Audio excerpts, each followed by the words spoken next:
En la última clase eh, hablábamos de memoria, atención y concentración. Hablábamos de el olvido, de las diferentes teorías que había para intentar explicar lo que es el olvido. Poníamos un pequeño vídeo, ¿os acordáis? De YouTube que hacían, suponemos que estudiantes de psicología, sobre la teoría de la interferencia. Y remarcábamos que el olvido siempre es involuntario, ¿vale? Que únicamente podemos intentar olvidar un tipo concreto de recuerdos que son los obtenidos en la memoria emocional. Aquí lo tenéis abajo. Que son aquellos, perdón, que acabo de hacer una cosa mal, aquellos que luego pasan a la memoria a corto plazo. Tenemos entonces que tratar ahora este tema de las alteraciones de la memoria, ¿vale? Las alteraciones de la memoria. Obviamente los mecanismos de la memoria pueden errar en alguno de los tres procesos, aquellos tres procesos de los que nosotros hablamos y que tienen ese orden, no pueden olvidarse del orden que tienen. Codificación, almacenamiento y recuperación. Si hay algún fallo en alguno de las tres fases, podemos llamar tres procesos o tres fases, puede haber un problema, ¿vale?, en lo que es la memorización, ¿no? Podemos memorizar mal al codificar, podemos memorizar mal al almacenar, o podemos haber codificado bien, haber almacenado bien y no poder recuperar eso que codificamos y almacenamos bien. Vemos en primer lugar los fallos en la fijación o almacenamiento. Y si no recuerdo mal, quedábamos un poco ahí, ¿vale? En ese punto. Lo que pasa cuando hay fallos en la fijación o en el almacenamiento es que provocan, que no se produzca el recuerdo, o sea, no se produce el recuerdo, lisa y llanamente, ¿vale? Por lo tanto, no se va a almacenar y no se va a poder recuperar. Ahí el fallo es un fallo total, porque es un fallo de base. Naturalmente, nosotros,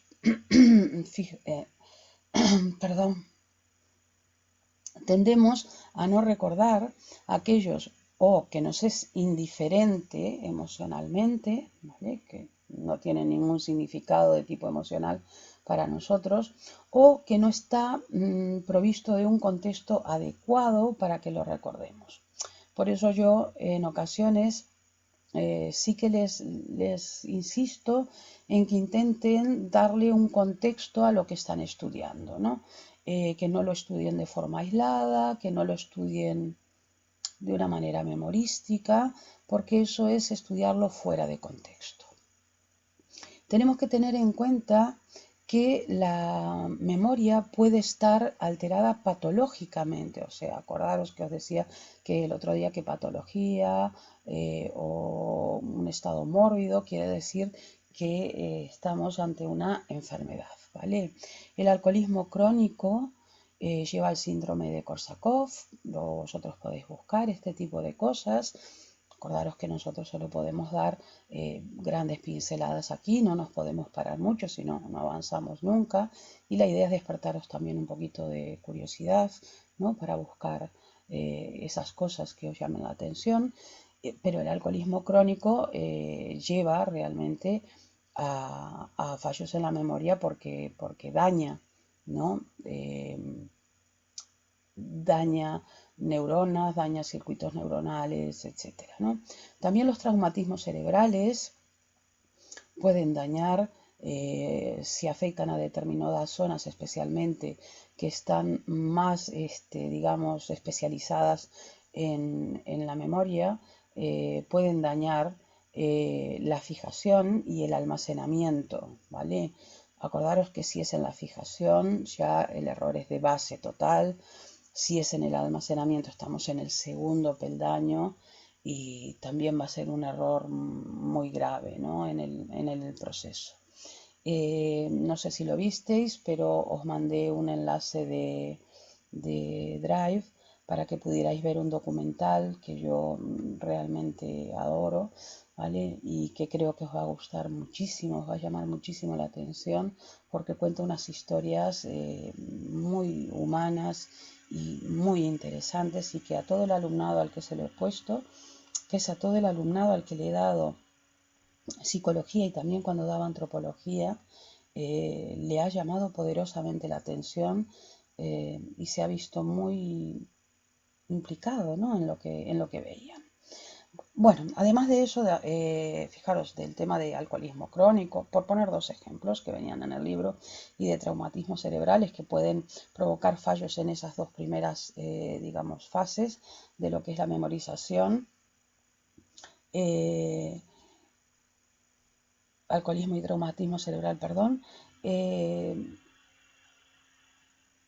Ya viste el documental, es muy interesante, es verdad.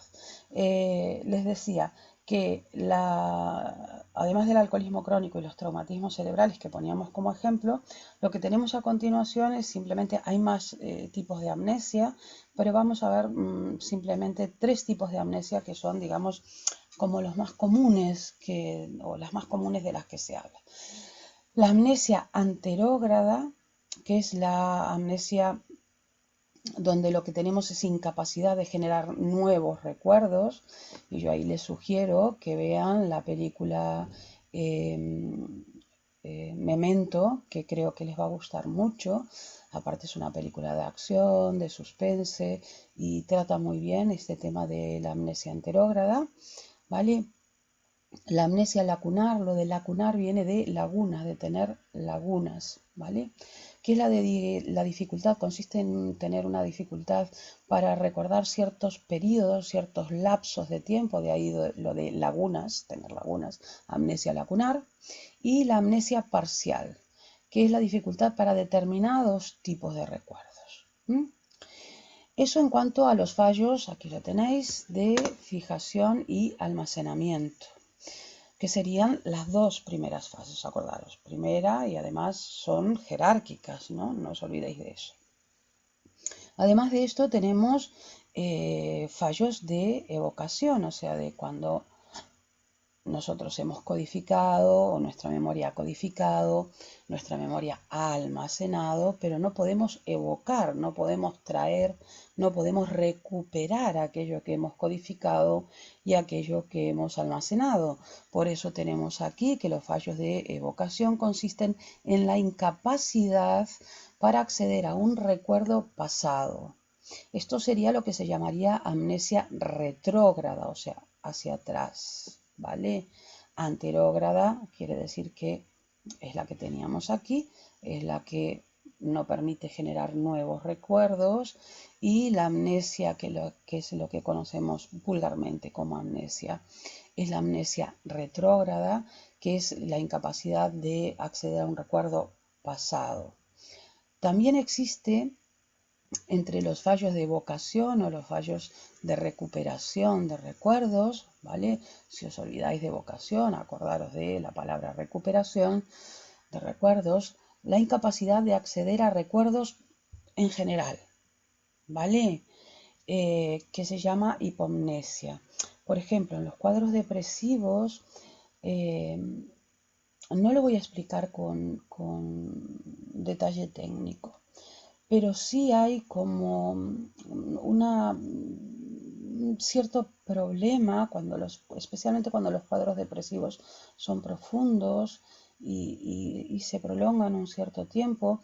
Hay como una cierta dificultad en recordar en general muchas cosas, incluso cosas nimias, ¿no? De la vida de la persona. Está como bloqueada, como con una especie de nube en su cabeza, como una especie de niebla que no le permite ver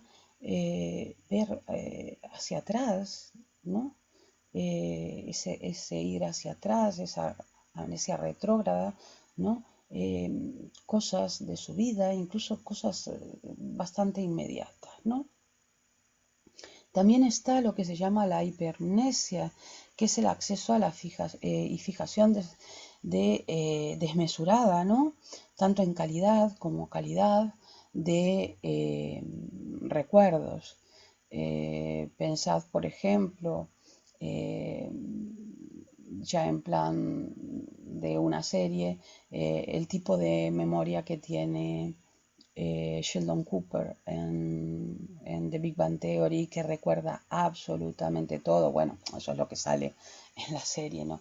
Recuerda todo, cada minuto, cada cosa, etcétera, ¿no? Eso sería como un ejemplo en serie, obviamente, tipo serie, ¿no? De televisión, de lo que sería una hipermnesia, ¿no? Tenemos, por ejemplo, dentro de esto lo que sería la amnesia, que es la evocación aumentada que tienen algunos sujetos en momentos de una inminente muerte, en los cuales reviven en un instante largos periodos de su pasado en, digamos, en comprimido. Estos son cosas que habréis oído alguna vez, que lo cuentan personas, ¿no? Es un lugar común, ¿no? Que lo cuentan personas que han vivido experiencias al borde de la muerte y dicen que en un segundo, en 2 segundos, largos periodos de su vida han pasado inmediatamente, ¿no? Por delante de ellos, o sea que los han recordado, ¿vale? Los fallos de evocación, recordaros, o de recuperación, tienen otro problema, y es que pueden obligar a la mente, ahora estamos aquí, a llenar los huecos, porque nuestra memoria no es plena, a no ser que realmente tengas una hipomnesia, ¿no? A llenar los huecos con falsos recuerdos. Incluso algunos pacientes con hipomnesia lo que hacen es producir fabulaciones, ¿vale? Fabulaciones precisamente para llenar los huecos, ¿no? Que además son típicas de las demencias por alcoholismo. Acordaros lo que teníamos aquí, ¿vale? Pero esto se daba en la fase 1 y 2, ¿no? De la memoria, que son típicas de las demencias por alcoholismo, en los pacientes histéricos o en casos de sucesos muy violentos donde la persona ha quedado realmente traumatizada, choqueada, ¿no? Donde nosotros necesitamos, recordad eso por favor, nosotros necesitamos darle sentido a las cosas, lo vimos con las leyes de la Gestalt, y para darle sentido llenamos huecos, ¿no? Esos fallos de evocación, por último, pueden llevar a una deformación de los recuerdos. Los huecos, a veces esos huecos para dar sentido, no, no son simplemente coherentes, quiero decir, no simplemente llenan huecos, sino que además deforman los recuerdos, y en ese caso se llama paramnesias, ¿no? Que son frecuentes en esquizofrenias, ¿vale? Dentro de ellas, dentro de las paramnesias, encontramos un fenómeno que les habrá ocurrido muchas veces, que se llama un déjà vu, que se da en situaciones donde algo que es nuevo, completamente nuevo para nosotros, lo reconocemos como si ya lo hubiésemos vivido. Nosotros sabemos que la situación es nueva y decimos, ay, yo esto lo he vivido, ¿vale? Y lo contrario de eso, que se llama el jamais vu, que es que donde situaciones ya vividas, nosotros sabemos que ya hemos vivido esa situación, no son reconocidas como tales, no son reconocidas como ya vividas. No hay, en el caso yo he leído sobre el déjà vu, supongo que el jamais vu tiene que tener una explicación similar. De lo que yo he leído no hay ninguna teoría definitiva. No sé si la hay, yo digo de lo que yo he leído, pero al parecer las explicaciones más factibles van por el lado de que realmente no sucedió eso, no es que nosotros ahora estemos viviendo algo nuevo nuevo y que ya lo hayamos vivido, ¿no? Sino que lo que sucede es que nuestra red neuronal sufre como una especie de fallo, ¿no? Y reconoce como ya vivido algo que no hemos vivido, ¿no? O sea, es como un error, digamos, si estuviéramos explicando algo como de software en un ordenador, un software de reconocimiento, imaginaros, se produce un pequeño fallo en el software y reconoce erróneamente algo como sucedido cuando, como ya sucedido, ¿no? Lo cataloga como esto ya sucedió, cuando en realidad es la primera vez que sucede. Bueno, paro un momento y me decís si queréis preguntarme algo. No muy complicado, por favor. Me decís si queréis preguntarme algo y si no, paso a la siguiente diapositiva. Es lo que hacemos normalmente cuando damos historia de la filosofía.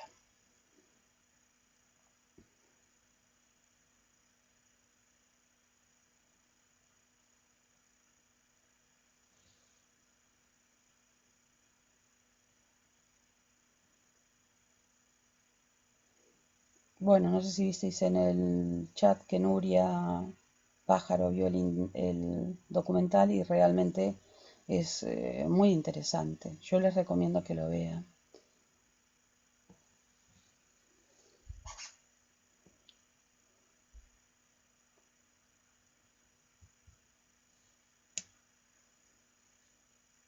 ¿Sigo o quieren preguntar algo?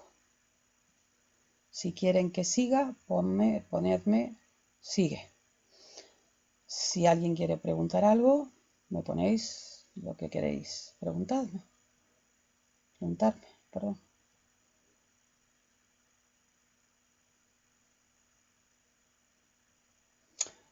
Sí, es lo mismo.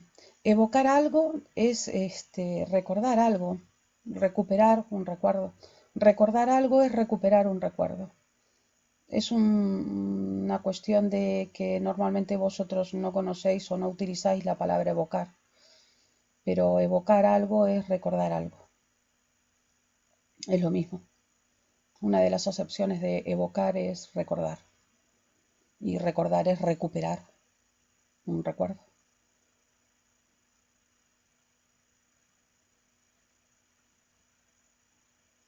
Ok, sigo entonces. Como veis, lo que tenemos a continuación, ¿vale? Es ya el test, porque estamos terminando con el bloque 3, ¿vale? Ah, perdón. No entiendes la hipermnesia. La hiper siempre quiere decir mucho, muy grande. Voy a contestar a Iván Rivas. Hiper quiere decir... ay, perdón. Que tenía evaluación hoy. Perdón. Vale. Hiper quiere decir mucho. Himnesia siempre hace... estoy contestando a Iván Rivas. Perdón porque me salen todos los avisos. Hiper quiere decir mucho, grande. De ahí viene lo de hipermercado, ¿no? Mercado grande o con muchas cosas. Himnesia quiere decir memoria. Entonces la hipermnesia es tener una memoria desmesurada. No sé si viste alguna vez de Big Bang Theory, pero Sheldon Cooper lo que tiene es una memoria eso, desmesurada. Recuerda qué pasó a tal hora, tal día, recuerda si escribió esto, si escribió la otro. Hay un cuento precioso de Borges. Esperar que lo busco un momento. Es un cuento muy bonito, muy bonito. Yo creo que les iba a gustar. Lo voy a buscar. Estoy segura que se llama Funes el Memorioso, pero lo voy a buscar. ¿Veis? Funes el Memorioso. No leáis el resumen, por Dios. Funes el Memorioso de Borges. ¿Veis que empieza diciendo lo recuerdo? Yo no tengo derecho a pronunciar ese verbo sagrado. Solo un hombre en la tierra tuvo derecho y ese hombre ha muerto, con una oscura pasionaria en la mano, viéndola como nadie la ha visto, aunque la mirara desde el crepúsculo y del día hasta el de la noche, toda una vida eterna. Entonces, a quien recuerda es a Funes precisamente, ¿vale? Recuerdo cerca, les voy a decir esto nada más, recuerdo cerca de esas manos un mate, ¿sabéis? El mate, ¿vale? Con el que se ve esto se llama la bombilla, con las armas de la banda oriental, eso es Uruguay, ¿vale? La banda oriental es Uruguay. Os recomiendo que leáis a Funes ese pequeño cuento de Funes el Memorioso, porque creo que os va a gustar muchísimo y vais a ver el inmenso problema que existiría si realmente existiera la hipermnesia total. ¿Vale? Iván, ¿lo entendiste ahora? Luego contesto lo siguiente.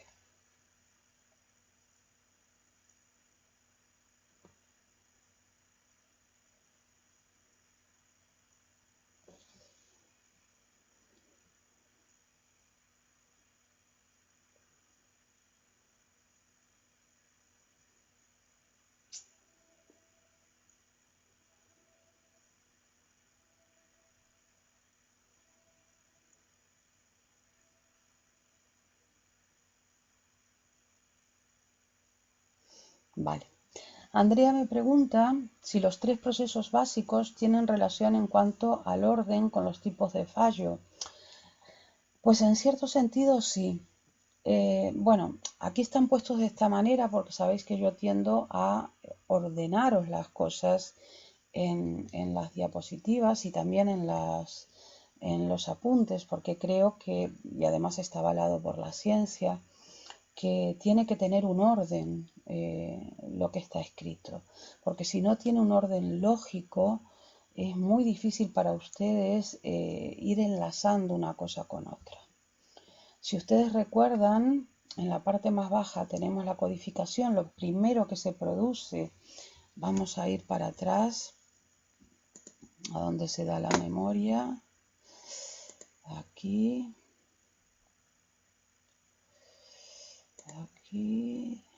aquí.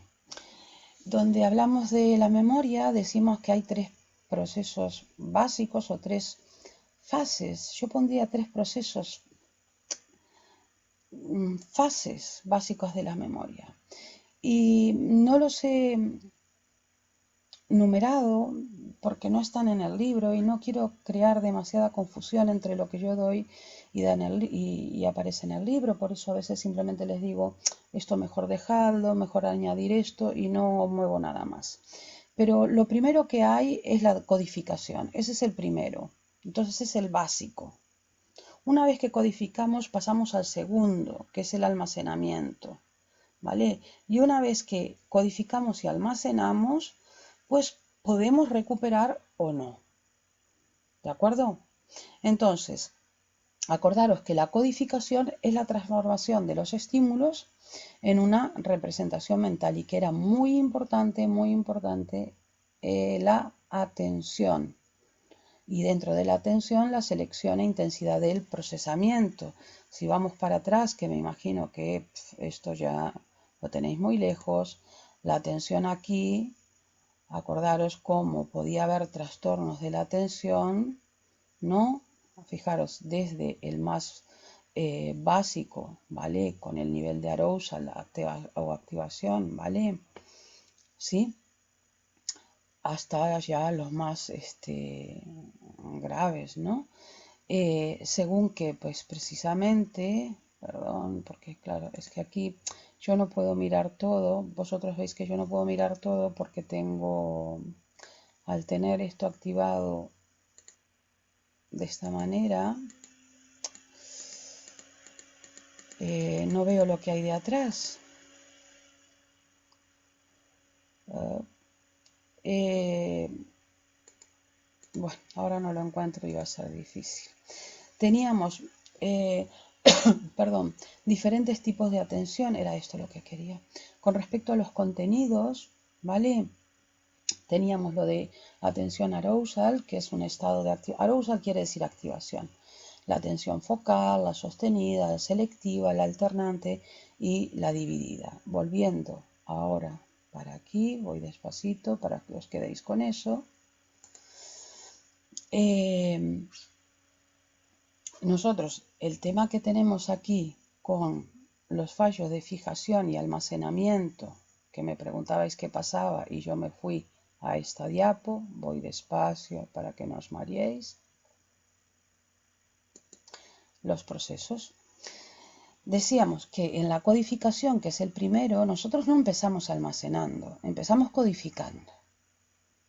Porque la codificación es la transformación de los estímulos, acordaros que pueden ser externos e internos, tú puedes recordar lo mal que te sentiste del estómago después de haber bebido mucho, y eso es interno, ¿no? En una representación mental. Entonces es muy importante ahí la atención, y por eso es importante lo de la selección y la intensidad del procesamiento. Una vez que nosotros hacemos la codificación, almacenamos, ¿vale? Que es un proceso de retención de datos para la utilización posterior. La utilización posterior va a ser la evocación o recuperación. ¿Cómo se van a almacenar esos datos?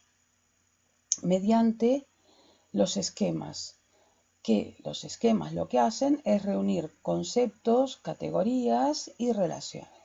Eso es lo que tenéis que mirar en el libro. Yo os explico lo general, pero luego es una tarea vuestra ir mirando en el libro, porque yo os tengo que explicar para que entendáis lo que dice el libro, ¿no? Y pues se organizan formando conjuntos que se distribuyen en las diferentes redes neurales. ¿Os acordáis que os hablé del tema de la impronta, ¿no? Aunque no aparece ahí, que se activan conjuntamente, ¿vale? Una vez que codificamos y luego almacenamos, viene la fase de recuperación o de evocación, que consiste en poder acceder a esa información. Y el acceder es activar los recuerdos. Si hay fallos en la activación, ¿vale? Estaríamos aquí. Pero es imposible que podamos activar si no codificamos o si no almacenamos. Ahora sí.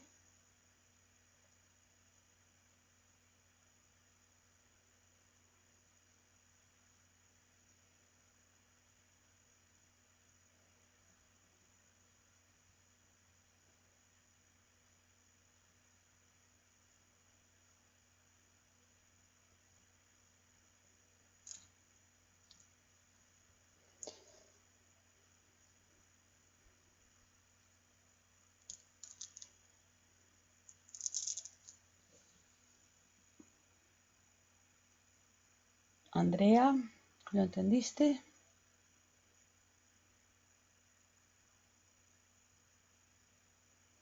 Vale.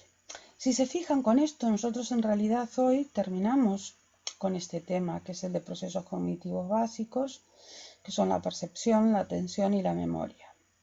Si recuerdan, cuando fuimos a la Facultad de Psicología, les hablaban cuando fuimos al laboratorio docente, les hablaban no de los básicos, sino de los procesos cognitivos ya más elevados, ¿vale?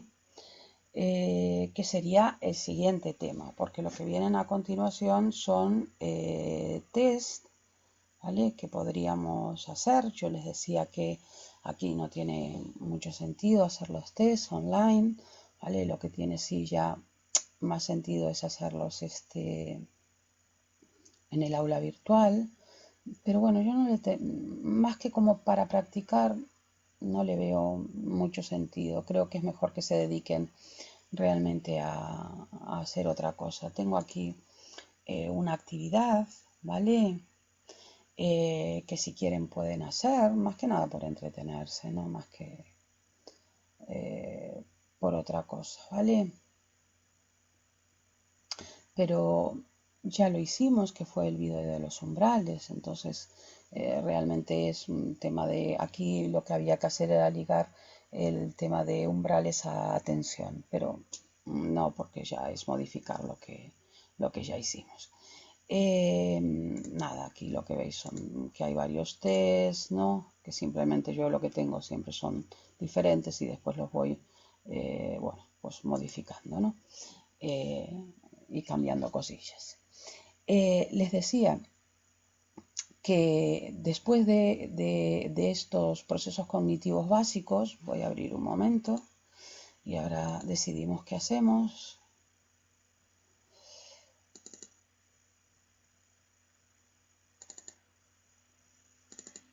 Tenemos los procesos cognitivos superiores.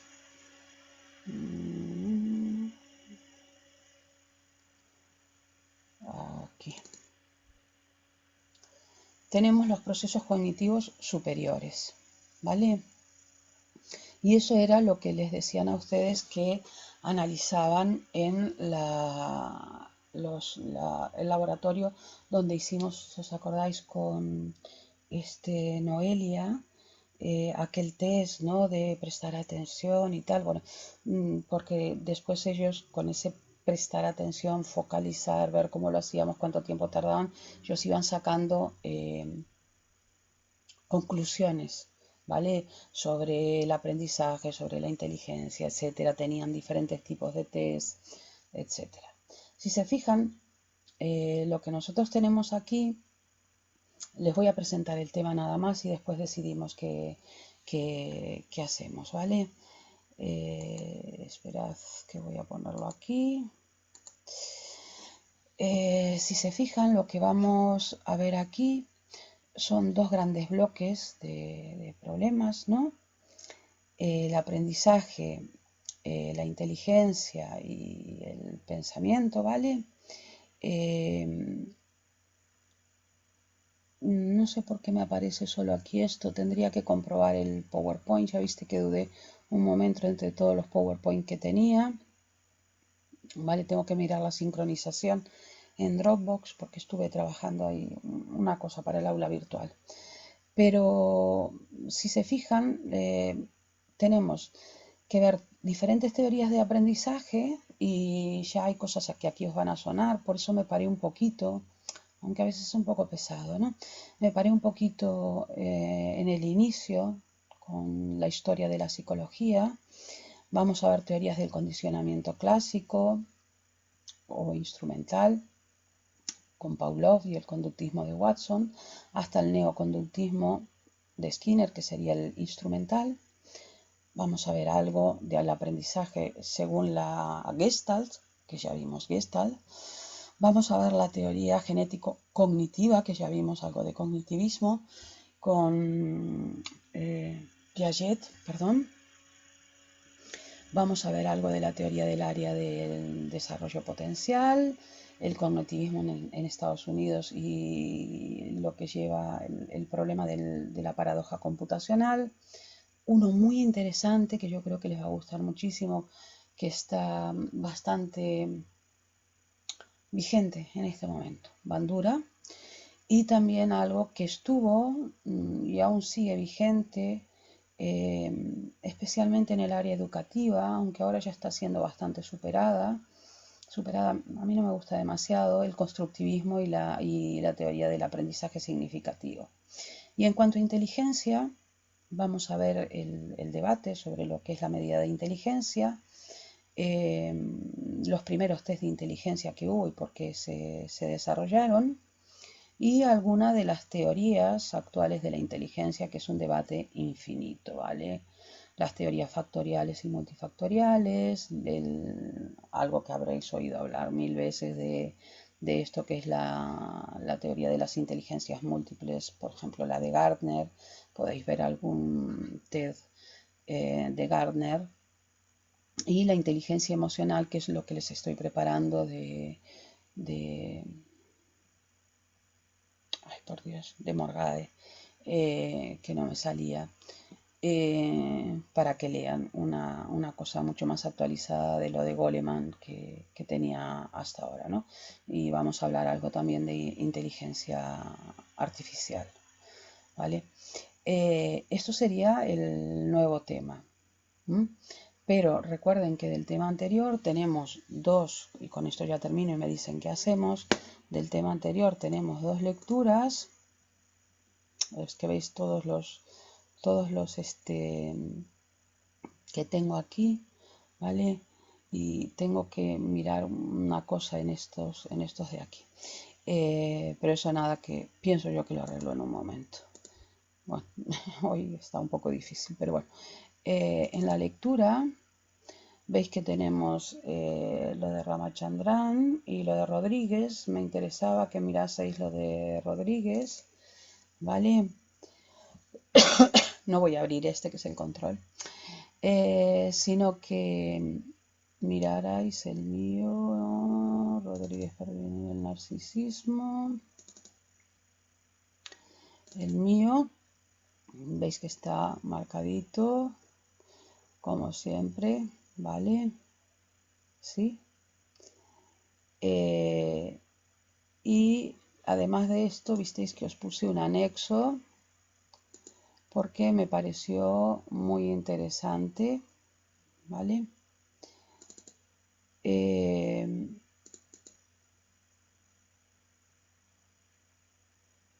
Y aquí creo que no hay el mío porque no me acuerdo por qué, ¿vale? Y teníamos aquí este es el Twitter que además tiene un blog, está en Facebook también. Una recomendación de Julio, del que escribió este libro, sobre una película sobre este tema, sobre el narcisismo precisamente, ¿vale? Sobre la personalidad narcisista, digo por si os interesa verlo, American Psycho, ¿vale?